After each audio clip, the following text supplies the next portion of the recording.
নোয়াখালীর বেগমগঞ্জের চৌমুহনী বাজারের মদনমোহন উচ্চ বিদ্যালয়ের সামনে রাস্তার বিপরীত পাশে রাস্তার উপরে ময়লার স্তূপ।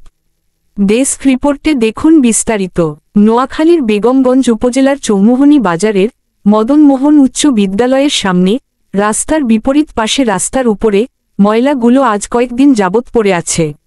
চৌমুহনী বাজার নোয়াখালীর বাণিজ্যিক শহর হওয়ায় এ রাস্তা দিয়ে দৈনিক লক্ষ লক্ষ জনসাধারণ চলাচল করে থাকে এবং মদনমোহন উচ্চ বিদ্যালয়ের ক্লাস পরিচালনায় সমস্যা হচ্ছে। তাই পৌরসভার পরিচ্ছন্নতা কর্মীদের দ্বারা এ আবর্জনার স্তূপ পরিষ্কার করার জোর দাবি জানিয়েছেন স্থানীয় ও চলাচলকারী জনসাধারণ।